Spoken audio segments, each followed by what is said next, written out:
Kuna hii issue katika tamaduni yetu ya Kitanzania kwamba mwanamke akijifungua ni lazima ale chakula kingi sana vya mafuta mafuta, na kwamba asipokula hivyo vyakula basi maziwa hayatotoka na mtoto atashinda na njaa. Hivi kuna ukweli wowote ndani ya hii dhana? Hicho ndo kitu ambacho mimi na wewe leo nataka tuzungumzie. Mambo, ni Dr. Florence Kanozo. Karibu sana kwenye series yetu ya mazoezi na uzazi. Ukweli ni kwamba mwanamke akijifungua mwili wake unakuwa umepitia mabadiliko mengi sana, kiasi kwamba hatusemi kwamba yale mabadiliko ni majeraha exactly, ila mwili unakuwa unahitaji kupumzika, unahitaji kupona. Sasa kupona na nini? Kupona na ile hali ya uzazi. Na hivi vyakula vya mafuta, vyakula kama mtori, mtindi, supu za makongoro, hivi vyakula vya aina hii unakuta vinamsaidia mama kupata yale mafuta ambayo mwili utatumia kama nishati. Na hiyo ndio sababu moja na kubwa ya kwanza kwa nini bibi zetu, wakwe zetu wanatupatia vyakula vya mafuta tukishajifungua. Mwili unahitaji nishati, mwili unakuwa umechoka. Leba sio mchezo jamani. Na ukitilia maanani utagundua kwamba uzazi hauishi ukishajifungua.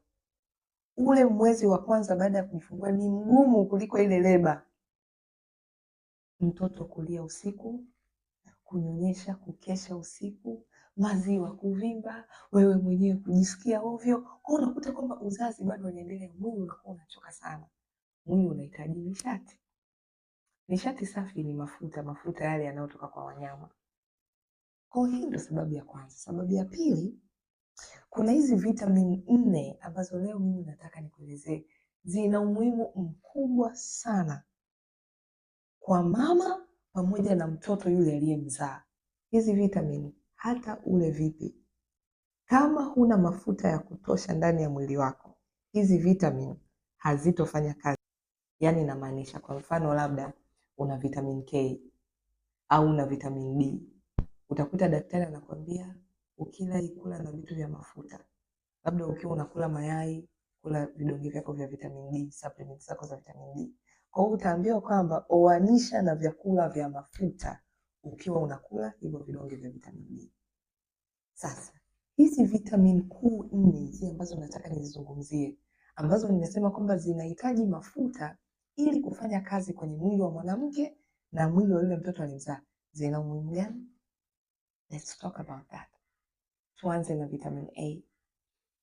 Vitamin A ina umuhimu sana kwenye afya ya macho ya mtoto aliyezaliwa. Unajua watoto wanazaliwa wakiwa wana macho, lakini wakiwa hawawezi kuona vizuri. Especially ule mwezi wa kwanza, yule mtoto ni kama kipofu, yani anakuwa anaona kama vivuli, haoni ile kama mimi na yeye unavyoona. Yani unaona mimi hapa nilipokaa, unaweza kueleza kwamba nimevaa nguo nyeusi, lakini pia nimekalia kiti cheusi. Kama vile nyeusi ya nguo yangu na ya kiti, macho yako yanaweza kutofautisha. Lakini pia ukuta wangu ni manjano, sijui hapa kuna rangi, macho yako yanaweza kutofautisha hivyo. Mtoto aliyezaliwa akiwa na mwezi mmoja kushuka chini, anakuwa hawezi kuona hivyo, anakuwa anaona kama vivuli. Sasa jinsi mfumo wa macho na mfumo wa vision, maono niseme, eyesight, inavyotengenezwa katika mtoto mchanga inategemeana sana na vitamin A. Na vitamin A tunaipata wapi? Ipo imejaa tele kwenye maziwa ya mama. Lakini maziwa ya mama pia yana mafuta. Ndio maana mama mkwe wako atakuletea mtori, baada hapo atakuletea mtindi, baada hapo atakuletea supu ya makongoro, kwa sababu anataka wewe unapokula yale mafuta yaende yakatrige maziwa yajae vitamin A. Vitamin A mtoto ainyonye kwa kupitia ziwa lako, macho yake yaendelee kukua, kwamba jinsi yule mtoto anapoendelea kukua, macho yake yaendelee kudevelop, ili akishafikisha miezi 6 aweze kuona. Hivi mshangaji kwa nini watoto wanawashangaa? Yaani mtoto akiwa mchanga anakushangaa. Anakushangaa hivyo, unafikiri anakupenda. No, hakuoni. Hakuelewi. Yaani anajaribu kufocus kuona kinachokiona nini. Lakini unagundua kwamba kadri mtu unavyoenda, ukisogea hivi na yeye anakufuata. Ukisogea hivi na yeye anakufuata.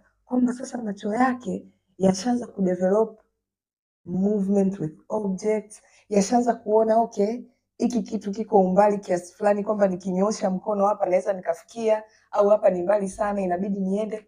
Kwa mfano, unaonaga watoto wanapopataga shida kusimamia kitu, unakuta labda anataka kunyanyuka, afili anapotaka kushika hivi kitu anakuwa haja calculate kwamba hiki kitu natakiwa niweke mkono hapa, kwa hiyo unakuta anaweka mkono hapa, kwa hiyo akinyanyuka anaanguka. Si unaonaga inakuwaga hivyo, yani especially pale wakianzaga kumove, wakianza kutembea. Hiyo yote ni eyesight. With time, mpaka mtoto anapofikisha mwaka mmoja anakuwa sasa amesha fully develop, anaweza kuona kwamba okay, rangi tofauti, anaweza kuona kwamba okay, kitu kiko mbali, au ngazi, kwamba hii ngazi iko mbali, kwa hiyo inabidi nishushe mguu wangu zaidi, ama hii ngazi ni fupi, kwa hiyo nisishushe mguu wangu. Mtoto anakuwa anaweza kuona, na ubongo wake unakuwa unaweza kuchakatua kiasi kwamba yeye anaweza kufanya maamuzi. Tumeelewana? Vitamin A ndio maana unahitaji hayo mafuta. Vitamin ya pili ni vitamin E. Vitamin E kazi yake kubwa ni kama, vitamin E ni kama nesi wa mavitamin. Vitamin E kazi yake ni kuponesha vidonda. Inafanya kazi nzuri kweli katika kwenda kwenye ile misuli ambayo tayari ililegea sana, imevimba kwa sababu ya kupush wakati wa leba, muda mwingine imechanika. Kwa wale waliojifungua kwa operation, basi ndio umechanika kabisa, kwa kile ni kidonda.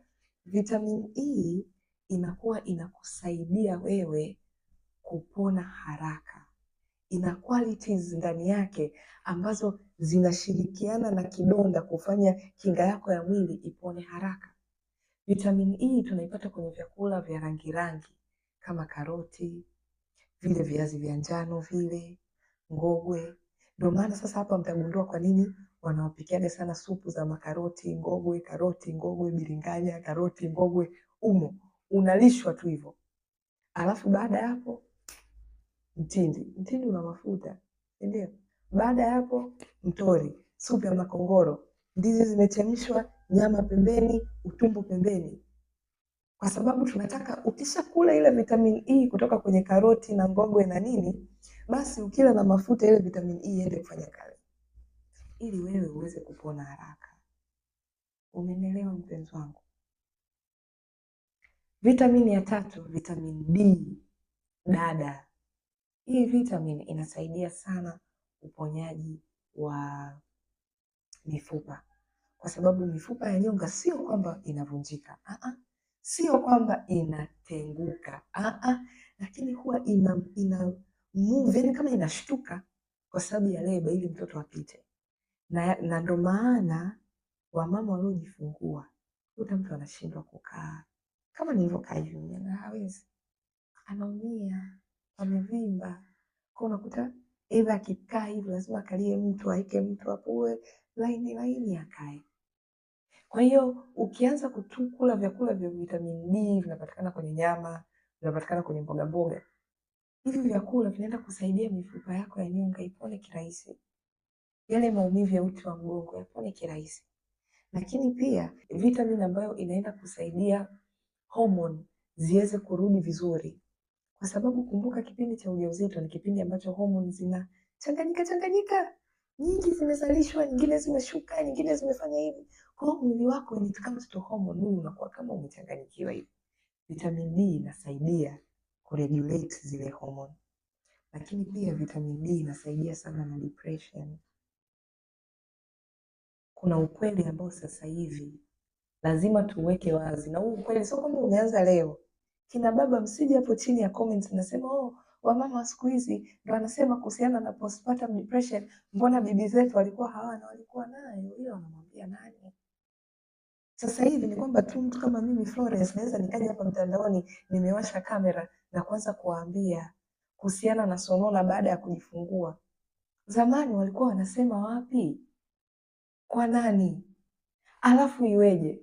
Lakini sasa hivi tuna uhuru, ndio maana tunaongea. Kwa hivi vitu sio vipya. Na vitamin D ina mchango mkubwa kweli kusaidia kupambana na ile sonona, msongo wa mawazo unaokuja baada ya kujifungua. Unavokesha usiku kucha kumnyonyesha mtoto, huku hata kukaa uwezi. Unavokesha usiku kucha, mtoto halali, mtoto analala mchana tu, usiku wewe huko hivi unambembeleza macho, unasinzia, uwezi, mwili unachoka, ubongo unachoka, lazima utapata sonona. It's common. Hebu na hiki kitu naomba tuzungumzie hiki kitu kwa hekima na staha, na tuwe na nafasi ya upendo kwa kina mama, kwa sababu hii hali kweli ni nzito, yani ni nzito haswa. Tusije hapo chini kwenye comments na kusema wamama siku hizi. Sio wamama siku hizi, hii hali ilikuwepo. Ni kwamba tu bibi zetu walikuwa wanasema wapi. Tumeelewana? Vitamin D itakusaidia kupambana na hii hali, lakini vitamin D haifanyi kazi bila mafuta. Inabidi ukila vitamin D ule na vyakula vya mafuta ili iweze kufanya kazi. Vitamini ya mwisho ni vitamin K. Vitamin K ni ya muhimu sana kwa sababu ni vitamin ambayo inasaidia mwili kupona vidonda, hasa kukatisha kidonda kutoka damu. Yani nikijichana hapa sasa hivi si damu itatoka, lakini itafika muda ile damu itaisha, itaacha kutoka. Sio kwa sababu eti mwilini mwangu damu imeisha nimekauka kabisa. Lakini kwa sababu vitamin K imefanya kazi yake. Kwa vitamin K ina tabia ya kuregulate kidonda, kuzuia upotevu wa damu pale unapopata kidonda. Uzazi ni kidonda. Si ndio maana tukishajifunguaga waga tunaingiaga mwezi kwa siku nyingi, siku 30, 40. Wengine wiki 2 inategemea. Lakini huingii mwezi siku 4, siku 5, siku 3 kama tunavyokuaga sisi wanawake wa kawaida.